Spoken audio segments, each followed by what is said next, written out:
Monolith.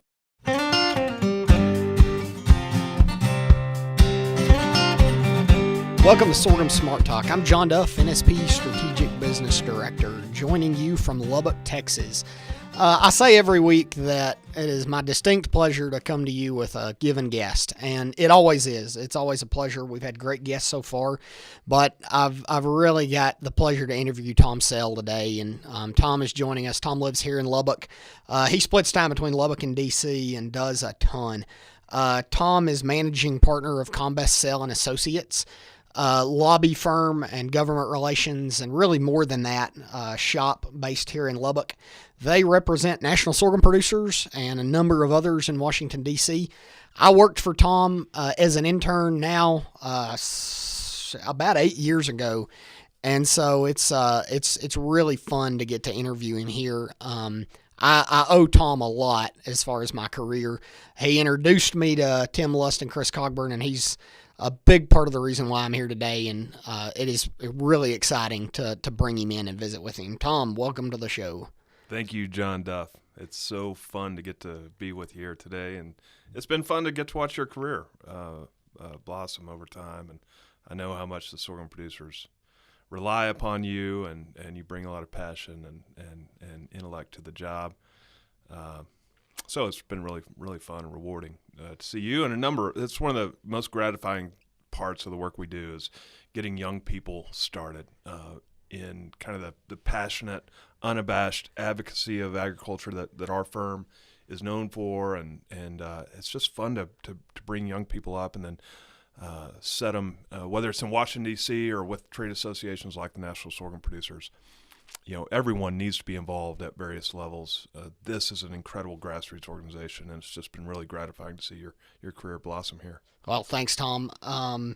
I want to get more into that topic here in a second and kind of flesh out more what you do to mentor students and young folks, because you do a lot, and it means a lot. Personally, it means a tremendous amount. But let's back up a little bit. Tell me about your background. You were a West Texas guy locally. You grew up here. So tell us about kind of when you grew up and how you grew up, how you came through school, and where it led. All right. Yeah, so I'm a fifth-generation West Texan. That I had my great-great-grandfather moved to this high plains area or southern high plains area of Texas in 1905, No Milton Cell. So that's really when this area was being broken out. So we have deep roots here. You know, nothing auspicious, nothing fancy. This is one of the last really significant farming areas that was settled in the United States of America. Kind of some of that last land available for younger siblings to go and own a piece of property and make. Now, was he a farmer? He was, yeah. So right up around cool. Petersburg, Texas. So my family, the Sells, were on the south side of Petersburg. The Scarboroughs, my mother's maiden name, big family there, are on the north side of Petersburg. And so I have legit West Texas agricultural roots. My parents actually moved to town. Both of them were the first in their respective families to get a college degree. They both came to Texas Tech University, got married when they were 19 years old, and kind of typical thing in the 60s. And Dad became a banker and was a fairly prominent banker in West Texas. Really, it was during a time when the cattle feeding industry was blossoming in West Texas. Of course, now about 25 to 30% of the nation's fed cattle come out of this region. So he was instrumental in the development of that industry. We moved between Lubbock and Amarillo. I actually graduated high school in Amarillo from Tascosa, but really I grew up, even though we had strong agricultural roots, I was a city kid. I was into sports and high school activities that were very, very, very urban. I really didn't. I never thought about going into agriculture in any way until when I was at Texas Tech as a sophomore. The dean of the college at that time, a guy named Dr. Sam Curl, who later went on to Oklahoma State. But Dr. Curl ran into me on campus. We had known one another from church growing up, and he's like, Tom, what are you? I was arts and sciences undecided at the time, and kind of, what do you think you're going to do? Are you going to get into business or finance like your father? Well, I'd kind of like to, but I don't necessarily want to follow his path directly. I don't want anything to come too easy, was my attitude. He sold me on the agricultural college. He just said, look, come there. We have smaller classes. Our faculty, our professors really care about the students. There were also scholarships available, and so I was recruited into the ag college, got into ag eco and ag business, and really finished out the college career there. And that's what led me to get more interested in politics and policy. Although growing up in this area, we always had great, robust discussions around the dinner table at night about what was the right thing to do, and we talked about public policy a lot. My father loved those conversations and loved reading and thinking along those lines. So it came naturally for me when an internship came up. I noticed my senior year of college, I didn't really know what I was going to do. But Texas Tech awarded one internship in Washington, D.C. per semester. And I leveraged all my contacts, all my kind of academic career to go for that internship, somehow won it, and was placed in the office of Larry Combest. That was 1995, and then he hired me back later after I graduated to start in January 2006. So I've been involved in ag policy very distinctly since that time, and it's a challenging environment. But I tell you, from the start, when I first went to Washington, D.C., it wasn't that cool to be involved in agricultural policy. In fact, we started as young staffers, myself and a guy who works with us now, a guy named Jeff Harrison, actually. We started a group on Capitol Hill. Capitol Hill is a young place, a lot of 22 to 26-year-olds, and then a few. You have the congressmen and a few senior staff, but a very young place. We wanted to make it cool to be involved in agricultural policy, so we started kind of a fraternity group, just young staff, male and female, and we called it Locamus Porcus, which is Latin. You can look up the translation. There's nothing profound. In fact, it's quite unprofound. But the idea was just to have some fun around agricultural policy because it touches everything. Look, if you're interested in trade, taxes, environmental policy, what we're doing on the 200 some odd million acres of land that are dedicated to production agriculture in this nation, the single biggest land use in our nation, touches all those areas of policy. So we nerded out as young guys and have continued to nerd out in a career over the issue of agricultural policy, something that's so fundamentally important to our society. So that's kind of how we got to where we were. Obviously had a great run on Capitol Hill, about 8 years working for Chairman Combest, both in his personal office and then later when he became chairman of the Ag Committee in a very difficult time in agriculture. That 1998, 1999, 2000, we were able to get the big ARPA rewrite, the crop insurance rewrite done in 2000, and then the very significant 2002 Farm Bill, where we were able to secure some extra dollars, reinstitute a countercyclical component into our decoupled farm programs under the Freedom to Farm model, but with a strong safety net to boot. So we had a great run in Washington, D.C., and have been very privileged to get to interact with and represent and fight for farm families during that entire time. Well, that is that's awesome background, Tom. It's sometimes it's hard to ask follow-up questions when the answer is that good. That was excellent, and the breadth of that covered a lot of things.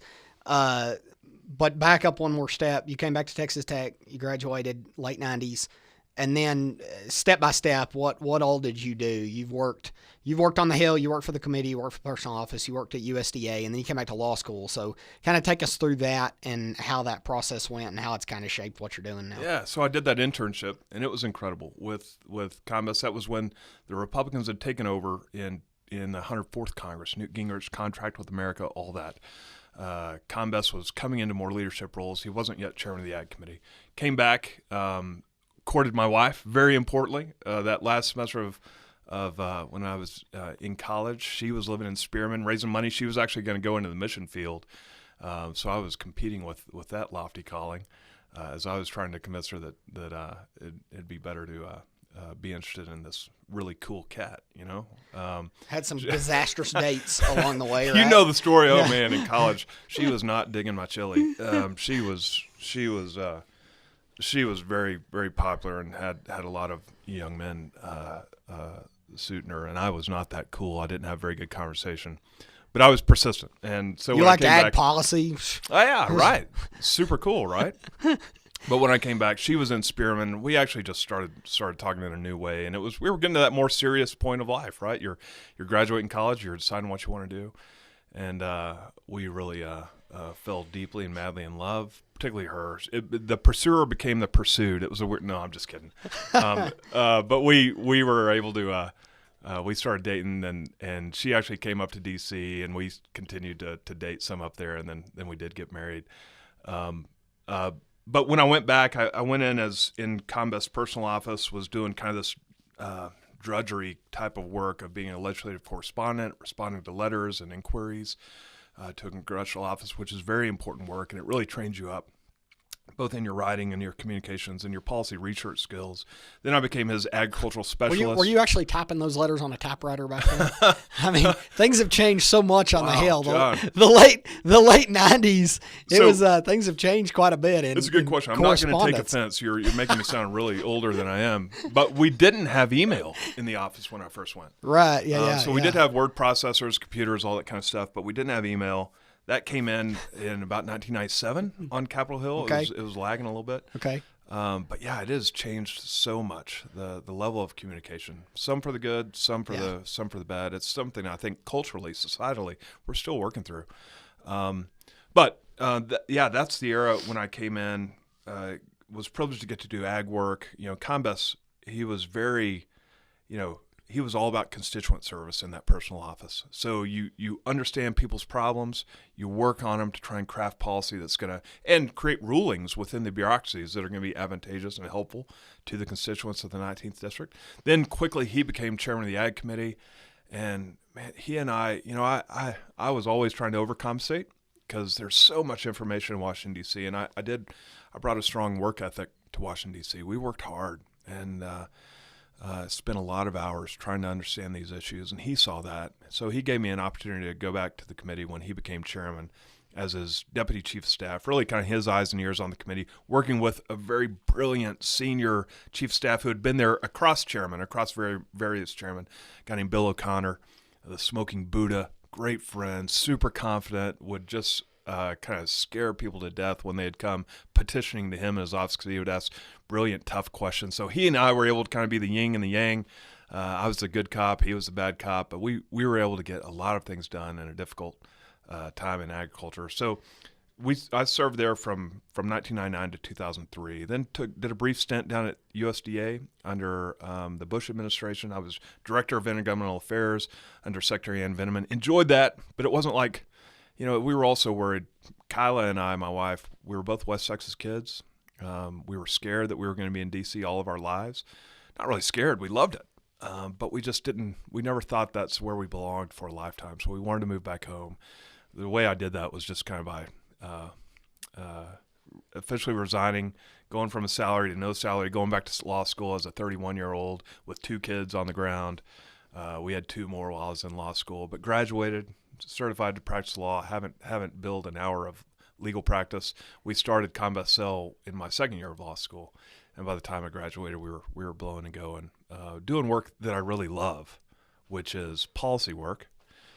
So thinking about legal problems on a broad stage, right? You're writing law that's going to apply to everyone. You're trying to create a level playing field for people to do business. And that was the field I love, and also the constituent work and all the kind of organizational efforts that go with that. So I've been very blessed to get to do that work now since 2005. So tell me about Combest Sell a little bit. Obviously, you represent national sorghum producers, but there's a ton of other clients you represent, and you talk about the policy work, and that is really important. But beyond that, you're also an overall advocate for farmers generally in the ag industry, particularly in the Southwest. So talk about your clients, and then talk also about overall advocacy work that you guys do. Well, we became specialists in this area, and the fact is there just aren't a lot of people in the U.S. that really understand agricultural policy. But it is so fundamentally important, right? If you have it right, if you get it right, then most of the population won't care. They have food available. They can. They're not spending an obscene amount of their overall disposable income on food. They can argue over things like, do I want organic or non-organic or steel cut or non-steel cut? Offensive lineman never wants to hear his name called because that typically means he screwed up. Yeah, no, that's exactly right. So the fact that not a lot of people really understand it is an indication of the success. Obviously, if we get it wrong, then everyone's going to be concerned about famine, agricultural policy, right? Political unrest, absolutely. So we love this area, and it does touch so many things. And I think that's, Combest and I, when we started the business, obviously he had retired from Congress. We made a pact, and we said, first, we're only going to take on causes that we truly believe in. So we're not going to just for money or for a contract agree to advocate for something that we don't truly believe is in the best interest of the people of the United States of America, all people. So that's where we started. So we sleep well at night, and we bring a lot of passion to the work that we do. We've been blessed to have great clients, all in the world of agriculture or rural issues. So like the National Rural Electric Cooperative Association has been a long-term client. We get to work on some of the rural development infrastructure issues that are so important to the agricultural industry, to the communities across the nation. We work a lot with crop insurance. We had done that ARPA rewrite in 2000, so we know a lot about the history and the intricacies of the Federal Crop Insurance Act. And we get to work with agents who are really in a great place. They're the advocates for the farmers, and they're also an agent of the companies. So they're in this kind of middle ground approach. You know that well, doing some of that work yourself, and it's a really fun organization to get to represent because they understand the business of farming very well. They understand the particular challenges that their farmers are facing, and they always bring a lot of passion to the table in terms of wanting to fight for the farmers that they serve. And then a number of commodity groups. We are very much a grassroots organization. We never have kind of found or had a niche with the big agribusiness corporations. Not that, they're one of the, obviously the challenges we face in agricultural policy is this myth of corporate agriculture, right? On the ground. They try and EWG and other ridiculous organizations like that try and portray the American farmer as this big monolith of corporate executives that are just controlling a bunch of serfs on the ground. Nothing could be further from the truth. I mean, the American farm sector is a bunch of entrepreneurial family enterprises. Families. They've grown, right? They've had to achieve economies of scale because we've always had a thin margin business that's up and down. And so we have this incredible machinery. We have great companies like John Deere and Case IH and others that are allowing one individual to cover more and more ground more efficiently. So there's no doubt been growth, but we still have the creativity and the investment and the dynamic nature of an agricultural sector that is a function of independent entrepreneurial family farmers out there trying to get better every day and pass it on to the next generation in a better way than it was passed to them. That is an amazing blessing for this nation. It's an incredible economic model. It's not well understood. There aren't many of them in the nation today, which allows most Americans to employ their intellectual capacity in other great pursuits, right? And that's the way you want it. But this agricultural enterprise that we have in the U.S. is really special, and it goes back to a bunch of great families dotted across this nation that keep us well fed, that keep the cornucopia full on a yearly basis. We're coming up to Thanksgiving. If you look at the early Thanksgiving resolutions of our nation, you would regularly see, we're thanking God for the blessings of this nation. Among those, the farmers who keep us well fed, who take substantial risks economically and emotionally to keep us in a land of plenty. So proud to do the work. I mean, that's cool. I think we get wrapped up in the wonky details of policy, and certainly there's a lot of that in crop insurance policy these days. And I'm as guilty as anybody. No. In trying to put a spreadsheet behind everything, even when the spreadsheet may not be the best way to go about it.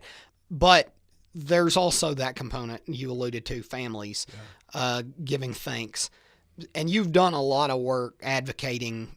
I don't want to say touchy-feely. That's the wrong word. But you've done a lot of work trying to telling the story better, engaging folks at a grassroots level to tell the story to the consumer. You've been involved in bringing Miss America on as an advocate for American agriculture. That was a fun project. So tell me a little bit about the additional things you do that represent agriculture to the public more beyond Capitol Hill. Yeah, I do also count it a great blessing to live in this great nation that protects our freedoms greater than any other governmental system in the history of the world ever has. this great United States of America. We have a great First Amendment right to freedom of speech and freedom of religion, and among those freedoms of speech is a right to petition your government for redress of grievances, to try and be involved in the public policy-making process. Now, that's not a pretty process. If we all agreed, it might be easy, but people are disagreeable, right? They have different points of view. They bring different perspectives to the table. The fact is there are a lot of advocacy groups that have formed up in this great democratic system that don't particularly have a great knowledge, but they think they're trying to go a certain place, and they want to kind of skew the issues and the facts toward their point of view. We have a very active kind of outrage contingent that operates in the world of agricultural policy. Most notably, you have the Environmental Working Group. You have which is a very kind of liberal environmental group that's active in Washington, D.C. Then you also have groups on the far right, like Heritage Action or the Cato Institute or the American Enterprise Institute, that tend to want to go more libertarian in their views, get the government out of everything, and for whatever reason, they tend to focus on agriculture more than anything. Even though the government has had a role in agricultural policy since the very beginning of our nation, right? We were a great democratic experiment. Fundamental to that democratic experiment was what? Having ordinary people actually own the land. This was revolutionary. No other land had ever done this like we were. In fact, some of the earlier writers were really skeptical that ordinary people like you and me, John, could actually have the gravitas or the responsibility to manage land over time. There were many advocates who said, no, we need to just have a landed gentry, right? And you're talking about the founders. Yeah, this is way back. And I'm sorry, this is not what you probably wanted to talk about today, but no, it's important for policy. But the point is, we've had agricultural policy, deliberate, thoughtful agricultural policy in our nation from the very beginning. And so to just say, we need to get the government out of agriculture, well, that's hard to do, because we have a system of laws that go down to the very things like private property rights, what you can do on that land and what you should do on that land.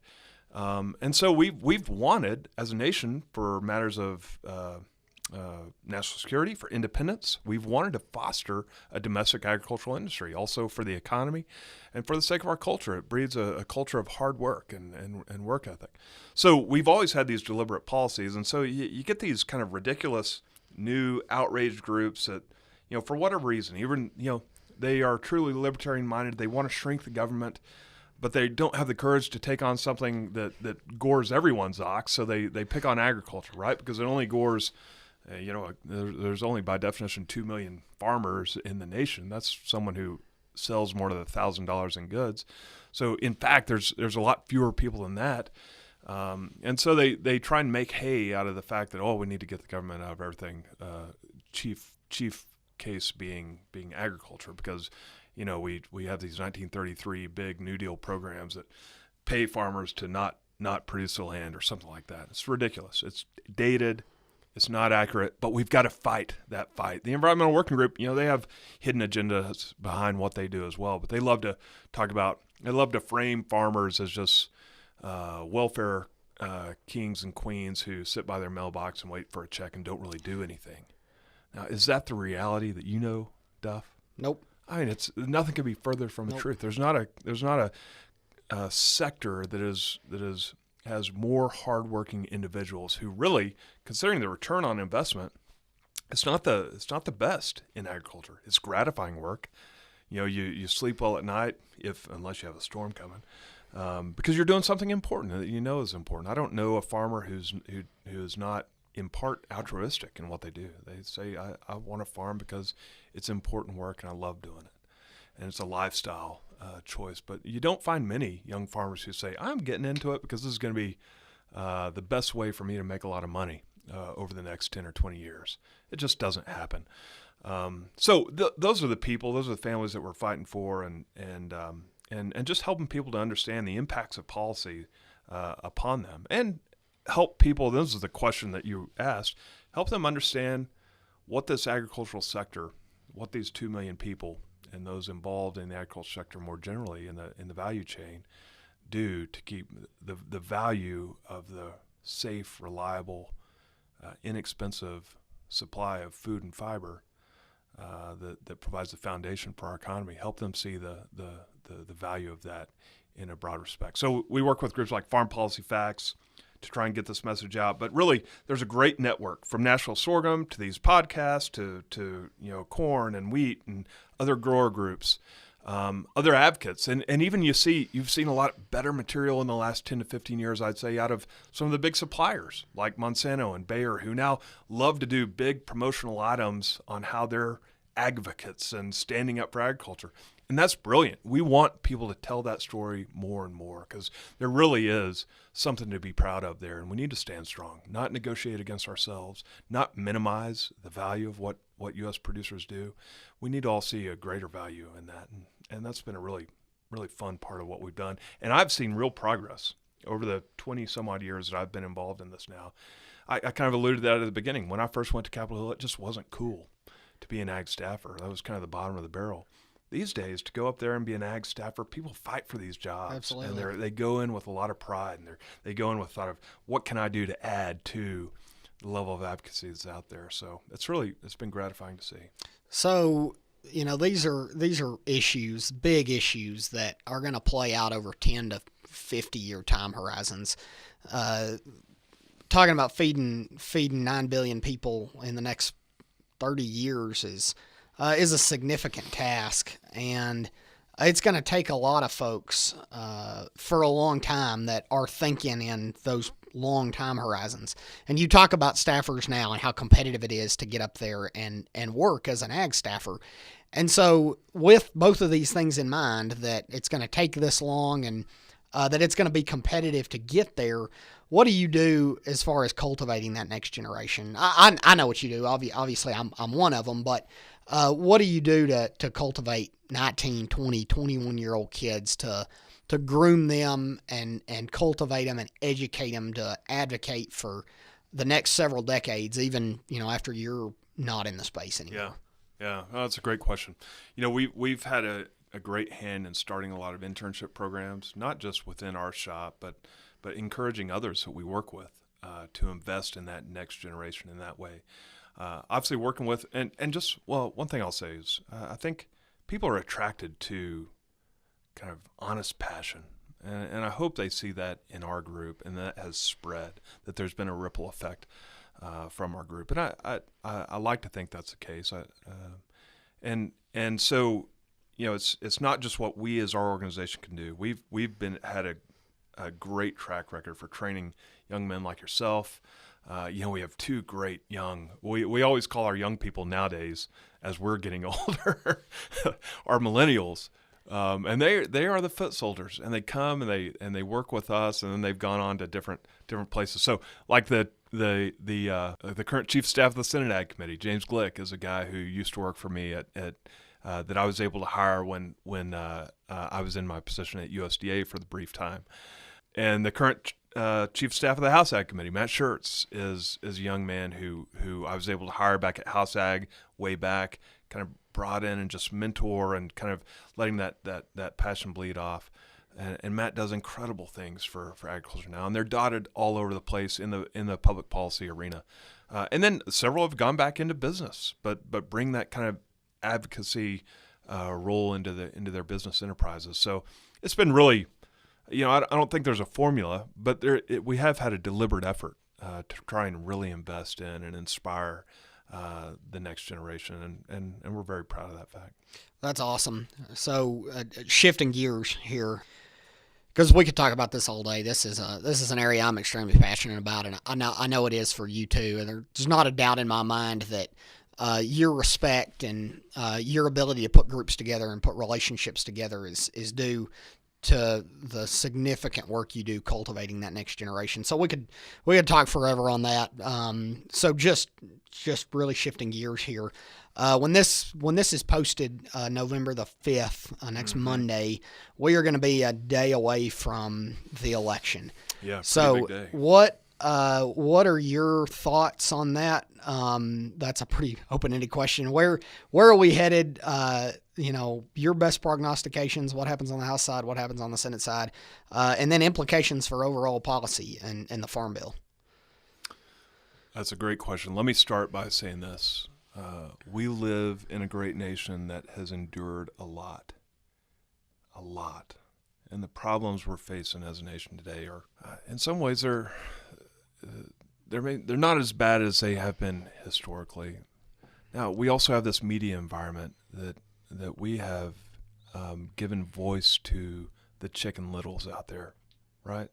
Those who are wanting to call for or predict, gosh, have you heard these predictions lately? Trump is the greatest threat to democracy?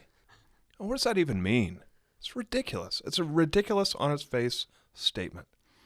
Now, there are real threats that could be out there. If he wanted to do something to actually amend or infringe upon our First Amendment rights, you might could say that with some credibility. But there's been nothing done that gives that kind of ridiculous statement any kind of credibility. So my first statement would be, it's going to be okay. Take a deep breath. We live in a democracy. I mean, I tend to be on one side. I'm going to vote for who I'm going to vote for. My way is probably not going to be the way that the American people next Tuesday decide. Maybe. I don't know. But it's going to be okay. We've had divided Congresses and administrations over time. Sometimes that actually works better. We've had more monolithic, all Republican control, all Democrat control. Things tend to work out over time. So let's not get too hyped up by our own rhetoric or too psyched out by our own rhetoric that this is so, critically important. God's in control. This thing is going to work out. Absolutely. All we can do is work and try and influence the people right around us in the best way we can. Pray for your leaders. It's going to be of either party. Yeah, and let's get passionate about the issues, but let's try and tone down this rhetoric of the great threats to society. We've got it so good. We do. The problems we have today, our grandparents would who were going through the Depression would say, seriously, you're worried about that? That's all sounds like gravy to me. As they ate their canned tumbleweed in Dalhart, Texas. Yeah, and rabbits too. Yeah, it's just remarkable what we have. And I think that's part of our communication generation. It's just there's not a whole lot of new news, so you got to hype up the news that's there, right? And make it sound a lot more strict than it is. So. The predictions are that there's going to be that the Democrats will take over the House by a slight margin. Now, the question is, do they just take back a few seats, or do they take back enough to actually give them the majority? The belief is the Senate is going to be held by the Republicans, and the Republicans may even pick up 1 or 2 seats in the Senate. Obviously, President Trump is where he is, and I think the administration has, in a lot of ways, settled out here 2 years into the first term. President Trump is obviously stumping and campaigning all around the nation, wanting to make this kind of a referendum on the Republican policies. We'll just see. There's no question.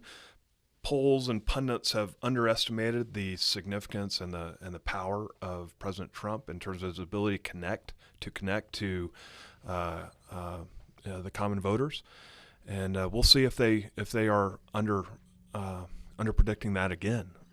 Certainly the polls seem to indicate that Democrats are going to have more juice, but it's been interesting. And no question over the last few weeks that has changed a little bit post-Kavanaugh and all this kind of stuff. So we could speculate all day, but the fact is none of us know. But I would say for November 6th, take a deep breath. It's going to be okay. From my job, we're always trying to look at how do we make sure whoever is in control, absolutely, yep. Republican or Democrat, yeah. How do we make sure we have good people there who understand agriculture and will be able to lead into whatever regime is in leadership at the time? And I can honestly say I feel like we're going to be okay either way. We love Chairman Conaway on the House side. If Mr. Peterson takes back over as chairman, we love Mr. Peterson. He's a great friend of agriculture. So we're going to be okay in agriculture and in the bigger picture issues. There are a lot of responsible people in Washington, D.C. that are working to do the right thing. Doesn't always look like that. Isn't always portrayed that way. You always see the ugly. People aren't writing news stories that say, boy, there are a number of these are the 10 senators that really work across the aisle and do a great job in that and kind of keep everyone honest. You just don't see those stories. We could write them. We should write them, maybe more, but we don't. We tend to highlight the jokers and and and the bad guys. So it's going to be all right, John. That's my long-winded answer to your question. Well, that's great advice. We should probably all heed it a lot more often. I think you're right. We get so bogged down sometimes at sorghum in the minutia, and for us, a lot of times it's regulatory. So when we're working on a regulatory issue that takes us 5 years, we get really bogged down, and sometimes we get we get upset because things aren't going our way personally. But at the end of the day, we have to do what's best for farmers, and specifically sorghum farmers. And we can do that with either party in control. And we have to not forget to voice our concerns and cultivate those relationships no matter who's in power. Well, that's right. And frankly, I wish more people would get involved in the minutia, because these are really policy questions. And too often in today's media, we tend to make them more personal, right? Yeah. And so we say, all right, let's talk about immigration. Let's actually get into the minutia of what kind of workforce is needed. Here we are with record unemployment numbers like we've never seen in terms of low. Yeah. And clearly we need workers because the economy is growing at greater annualized rate of more than 3% for the first time in many, many years. We're adding on jobs as an economy. How are we gonna address that? And let's talk about that thoughtfully and logically, and work through the gory details of that. I wish our policy discussions were more along those lines, because that also tones it down. When it actually kind of makes it get a little bit boring and tedious. That's where guys like you and I can really thrive, John. So, but it's important. I mean, it's important for one, people, if the Democrats take control of the House, I hope they don't spend too much time just trying to make it personal with Trump, investigations, this and that. That's not productive. It doesn't get to the policy challenges that we have as a nation. I hope they would use that majority to actually try and accomplish some things on the legislative agenda, which need to be accomplished. Absolutely, I completely agree. And on that legislative agenda, where's the Farm Bill at? Where are we going? Does the election and how big the margin is or isn't make any difference in the Farm Bill? How do you feel about getting something done in lame duck? What are your thoughts there? So this is the question that probably everyone's listening here. I think we're at about minute 37. Is the Farm Bill going to get done? Well, do keep in mind first, after this election, you'll have what's called the lame duck Congress come back. So the new Congress that's elected on November 6th won't be seated until January 3rd, I believe. And so the existing Congress, the 115th Congress, 116th Congress, will go back the second week in November, and they will take up the remaining legislative items that have to be taken care of. There's some appropriations bills. There's obviously the Farm Bill. So you'll have the same chairman, the same ranking members. Obviously, you'll be looking at a new Congress. But once this current seated Congress that goes back in lame duck adjourns, sine die, then all the bills that are associated with this Congress die. So if we don't get the Farm Bill done in this lame duck session, we would be starting from scratch in 2019. I can tell you, John, no one wants to do that. Not Debbie Stabenow, not Colin Peterson, not Pat Roberts, not Mike Conaway. They are resolved to get this bill done. They're working as we speak on deals. It's hard. They're not back yet, but the staff are working to get into closer proximity of having a deal where they could pull it together in a matter of 48 hours. And I think they're going to get there. If they don't, I'll say this: it's a tremendous failure. I mean, these guys have been entrusted with the responsibility of getting this done. There's nothing in terms of the policy items that have kept this Farm Bill from getting done thus far. There's nothing that's such a big deal that would make it worth not getting this bill accomplished in November or December during this lame duck Congress. So because of that, and I think everyone would agree with that statement, and they know it. Because of that, I think they will get it done. There's tremendous needs in the country right now. There's a lot of uncertainty in the marketplaces on the trade front. Commodity prices are not good.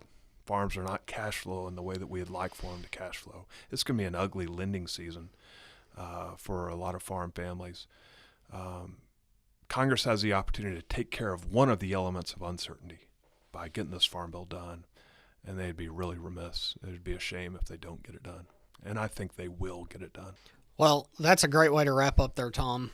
Purposely, we went nearly 40 minutes without talking about the Farm Bill, so everybody would listen for the entire time so they can hear your thoughts on the Farm Bill. So I hope it was helpful. So that's great color there to wrap up. I just want to point out one last thing that I didn't point out on the front end and kind of highlight is Tom said in 1995 he went to work as an intern for then Congressman Combest. And if you paid attention and you heard on the front end, Tom works for and is managing partner of Combest, Sell and Associates.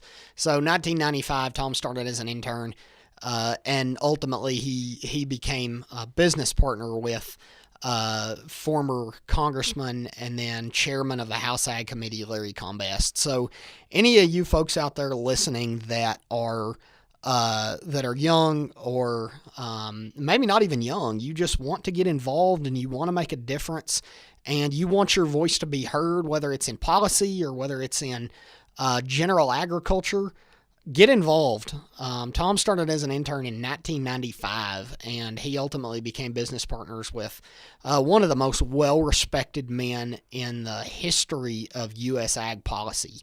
Your voice matters, and if you are willing to stand up and make that voice heard, Tom is living proof. I'm living proof. Jennifer Blackburn here at Sorghum is living proof. You can start from humble beginnings, and you can have a lot of impact if you're willing to work hard and tell your story.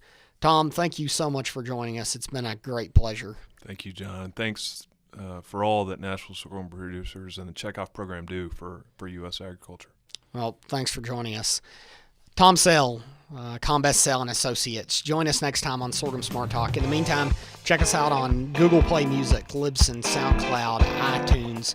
Check us out on our web homes, sorghumgrowers.com and sorghumcheckoff.com. Follow us on Instagram or Twitter and like us on Facebook. Thanks for joining us.